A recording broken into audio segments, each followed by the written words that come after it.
So, good morning guys! So, welcome to my vlog. So, good morning sa inyo lahat dyan sa labas at saan bang lupalop ng mundo, di ba? Good morning sa inyo ha. Ngayon, today is Thursday. So November 16 na tayo ngayon. So malapit na yung Pasko, guys, 'di ba? Ilang buwan na lang at ilang buwan. So at ilang araw na lang Pasko na. Ayan. Yun talaga ang hinihintay-hintay namin kasi saan na yung mga Christmas bonus natin diyan? Ilabas na at kami ay naghihintay.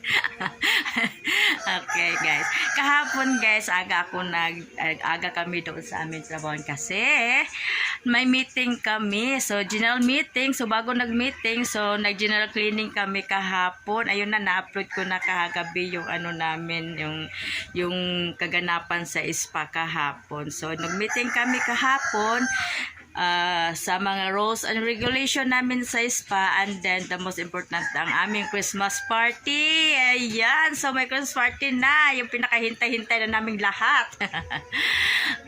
So ayan guys, so may konti-konti na ako mga dekorasyon. Ayan, konti lang kasi basta lang may Christmas decor, tama yan, masaya na, may spirit of Christmas na yan. So aga ako nagpa-sounds ngayon guys, so pinatay ko, nag-silent muna kasi mag-video muna ako ng konti. Kasi napahinga ako, umupo lang muna ako dito kasi ako kanina mabisi, nagsaing ako. Ayan, nagsaing ako ng kanin, wala pang ulam, hahagilapin ko pa yung ulam. Nako, saan ba ako kasi wala akong pera ngayon pangbili ng ulam kasi lang yung kagabi. Kunti lang yung pera ko, 200 lang yung tip ko. Naku, medyo yung guest namin. So, ayan guys. So, ngayon, ang ginawa ko ngayon, maglinis na lang ako guys. At yung ilinis, ayan, malinis yung mesa. Ayun, may baso pa, ayan. Tsaka doon, hindi ko pa yan nagalaw dyan. Hindi pa, mamaya-maya na, ayan. So, ngayon, nagsaing na ako. Ayan. So, ayan, nasaing na. Ulam na lang yung kulang, guys. Yung saing ko na yan, yung agahan, pati na mamaya. Baon ko tanghali, pahapunan. So, ayan, tapos na ako maghugas ng plato. So, ayan, guys, nahugasan ko na malalagyan mga asin, tsaka toyo, at tsaka oil. Ayan, tumambling na. Ayan, pinataob ko yan kasi para wala yung tubig. Ayan. Linis. Tapos yung kwarto ko, wala pa. Wala pa kasi may balak pa ako matapos ako ngayon magbalak pa ako magtulog. Ayan guys, yung kwarto ko. Ganyan pa yung kwarto ko guys, hindi pa yan magawa-gawa. Yung pati yung dingding, hindi pa yan magawa-gawa guys kasi wala pa akong pera guys. Kasi, yun sabi ko nga, hindi pa ako nagkakuta-kuta, hindi pa ako nakapagkuta, so wala pa ako pang ayos ng bahay. Kasi, pag nakakuta ako, yun ang pinaayos ko. Kasi yung sahod ko every weekly yung sahod ko, so hanggang hanggang pagkain lang, tapos konsumo ng mga bata, ayun, baon ng mga bata, project ng mga bata, kasi may grade 10 na ako ngayon guys, so mahirap ang buhay. So, ayan, ito pa din. Aayusin, kulang pa yan ng kahoy. Ayan. Isasara pa yan dyan. So, wala pa masyadong dingding. Yero lang yung dingding namin. So, ayan. Pati dito sa may kusina, ayan. Yung ko, butas-butas pa. Pero okay lang yan, guys. Importante may tirahan ako, 'di ba? May matulugan. Oo. Kasi yung yung pagtatrabaho ko, simula yung pagtatrabaho ko, nakapag-ipon-ipon ako eh. Ito lang talaga yung terrace ko, napaayos ko, ayan. Napaayos ko na yung terrace ko. Kahit ganyan lang yan, okay na yan sa akin. At saka lalo dito, maano na yung simento, nabiak na. Ayan, dami kong trabahoin guys. Parang tinamad ako ngayon guys. So, ayan guys, naputol.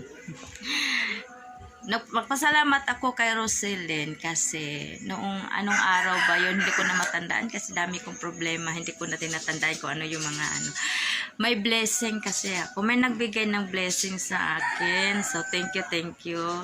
Kay Lilin Buhay Bukid, si Roselyn. So, kasi daw, nakasahod na siya. Nakasahod niya siya sa YouTube. So, ang galing naman. Congrats sa iyo, Lin. So, sana ipagpatuloy mo na yung yung career mo dyan sa YouTube. So, malaking tulong na yan sa iyo. So, thank you ulit sa iyo kasi binigyan mo ako ng blessing. Konti lang naman, sa 1,000 lang. So, malaking tulong na yun para sa akin. Alam mo guys, yung pagbigay niya sa akin, tumawag kasi siya sa asawa ko. Kasi pinsan buo yan sila kasi yung tatay ni Roselyn at saka yung tatay ng asawa ko magkapatid.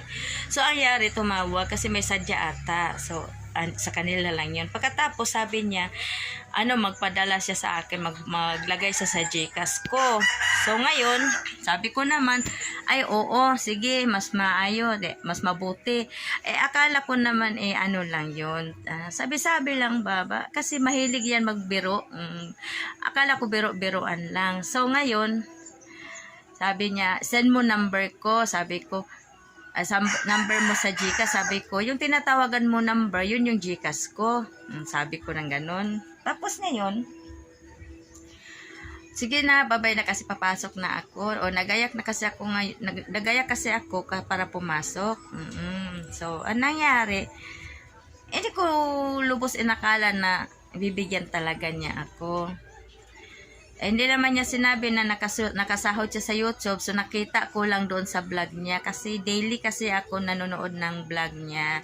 Minsan lang, hindi ko lang siya malike. Tapos, hindi ko lang ma-share kasi. Pag nanonood ako, maiwan ko kasi yung cellphone ko minsan sa nag-handle ako. So, ngayon guys, ayun, yung pagkatapos ko nag-handle, tinignan ko yung cellphone ko, baka tapos na yung pinanood ko na vlog. Tapos, kay Ate Mia at saka kay Lilin Buhay Bukid. Tapos ngayon, ayun, may chat man, yung chat sabi, Gaw, dumating na ba? Ay, sabi ko, naisip ako, ano ba yung dumating? So, hindi ko siya ni-replyan, kasi sabi ko, ano bang dumating? So, napasok sa isip ko, yung sinabi niya sa bahay na hindi pa ako umalis. So, tiningnan ko, dali-dali ako nagtingin sa aking Gcash. So, nagulat ako kasi 100 lang yung laman ng Gcash ko, tip lang yung kasi sa akin. Sabi ko, kumabog yung dibdib ko. Sabi ko, totoo pala, tinotoo pala ni Roselyn. Sabi ko, ganun. Syempre, masaya din naman ako. So, ngayon, sa ngayon, sabi ako, oo, nandiyan na, salamat. Sabi ko, salamat, Gaw. Sabi na, okay. So, nabisi na naman ako. So, habang ako ay nag-handle ng aking guest, tuwang-tuwa ako, guys. Kaalam nyo, laking tulong talaga sa akin. Kasi, grasya na yan, diba? Nagka-problema kasi ako pang bayad ng kuryente, pang dagdag lang ng kuryente. Kasi nga, wala pang trabaho yung asawa ko. So, ayun, hindi ko pa talaga ginalaw. Hindi pa ako dapat exactly yung day na yun, magbabayad ako. So, hindi pa ako nagbayad, guys. Kasi nga, iniisip ko pa. Ang sabi ko, para saan yung pinadala ni Roselyn? Para saan yun? Sabi ko, ganun. So, hindi ko pa sabi ng asawa ko, ganito, ganyan. Sabi ko, wala akong pera. Sige lang, hanapan natin ng paraan. Ganun, sabi ko. So, hindi ko pa talaga ginalaw. So, ngayon, pagkinamagahan, nag-chat ako sa kanya. Sabi ko, Gaw, para saan ba yung pinadala mo sa akin? Ayun ang tanong ko. Para saan ba yun? Sabi niya, ikaw na bahala kung anuhin mo yan. So, ako na daw yung bahala kung saan ko igagasto yung pera, kung gusto ko ba o ano. Basta, sabi niya, ikaw na ang bahala. Sabi ko, ay, thank you, Lord. Talaga, thanks na talaga. Hindi mo talaga ako pinabayaan. So, mabayaran ko na yung kuryente ko. So, and then, basta na ako kasi minsan kasi araw-araw kasi may project yung anak ko na grade 10. May project kasi siya. Araw kasi grade 10 na kasi siya. So malapit na yung katapusan ng pag-aaral sa school. So yun nga, maubusan talaga ako kasi minsan nagtitip ako araw-araw, oo, araw-araw ako nag-tip, pero pang baon lang, pang ulam, pang bili ng bigas, yun lang, tama-tama yung pamasahe kung wala yung motor. So ngayon, nasiraan kami ng motor, ayun, mahirap talaga, kasi mahirap na wala kaming motor, kasi ako, alas 12 kasi ako uuwi. So, ayun nga. So, sa isip ko, salamat, thank you na marami sa iyo, Lord, kasi hindi mo ako pinabayaan. Dininig mo talaga yung panalangin ko nga. Sana ngayon, hindi ako maputulan, hindi ka ako mahatiran ng disconnection.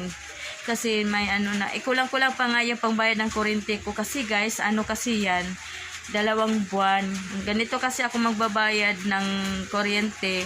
Yung nakaraang buwan, yung babayarin ko. Ngayon na bill, hindi pa. So, step by step lang ako. Hindi ko siya mabayaran. Yun ay kakatakot ko na ma-disconnection ako, guys. So, marami salamat kay Roselyn Yamuay sa Lilin Buhay Bukid na may blessing siya na nakarating sa kanya. So, binigyan din ako ng blessing niya. So, napakarami na yung matulong sa akin kasi madagdag ko na yung pambayad ng aking kuryente at saka nakapagbili din ako ng project sa anak ko sa grade 10 ko kasi ay nako, ang hirap talaga ng buhay. Kahit na kung pwede lang sana guys, pagtrabaho ko guys, hihilahin ko yung mga guys para maakin lang lahat, pero hindi pwede kasi rotation kasi kami.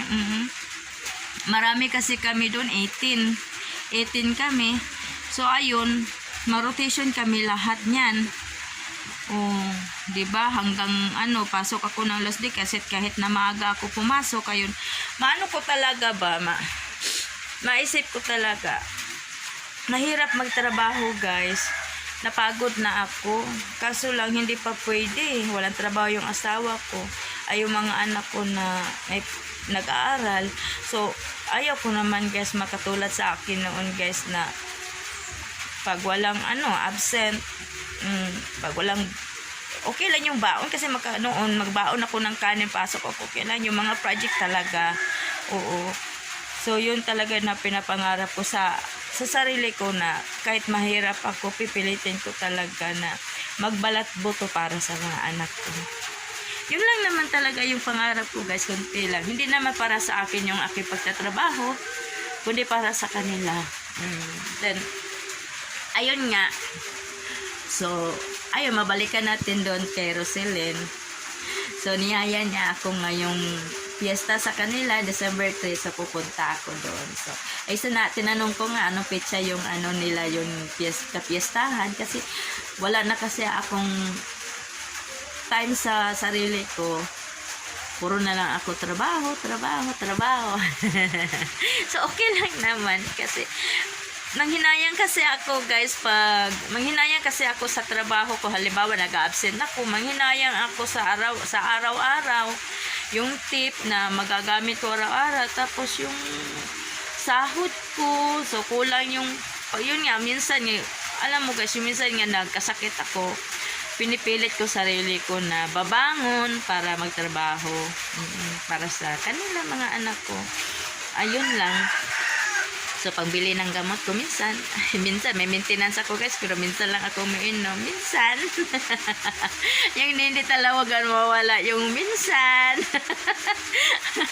Ay, nako guys. So, nakaka-stress. So, bawal ako mag-stress. Ayoko mag-stress guys. Ayoko mag-stress. Gusto ko mawala yung stress sa sarili ko kasi ayoko. Kasi parang nagka-stress kasi ako guys.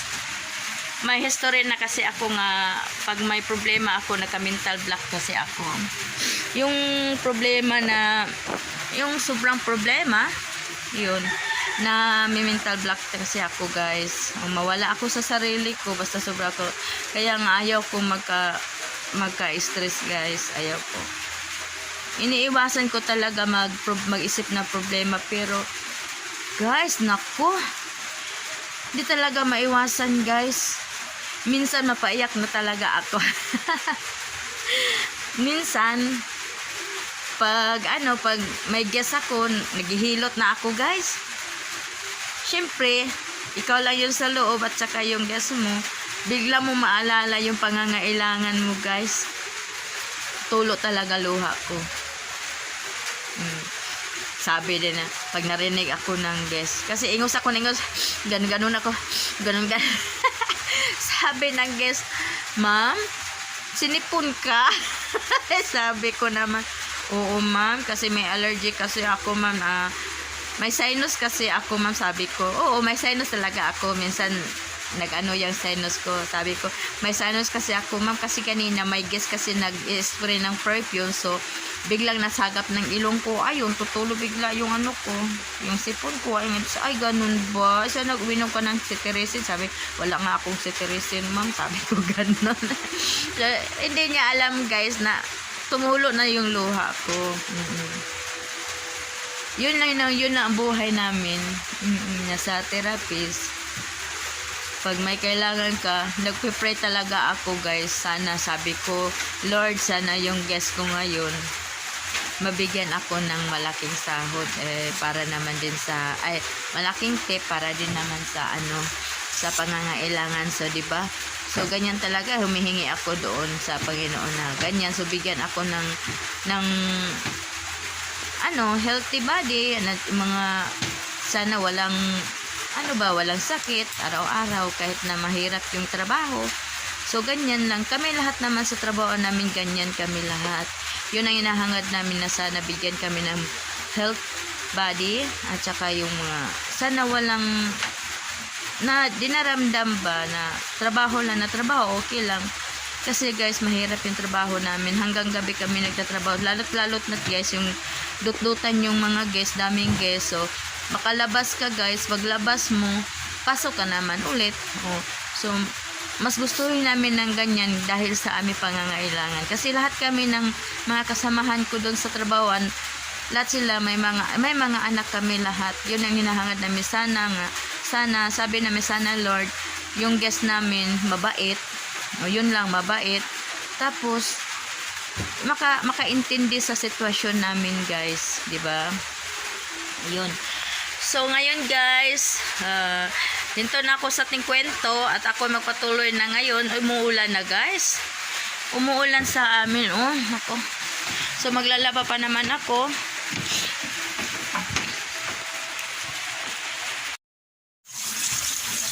Ayun lang mga decolor yung malabahan ko ngayon kasi yung mga puti ibabad ko na lang yan guys.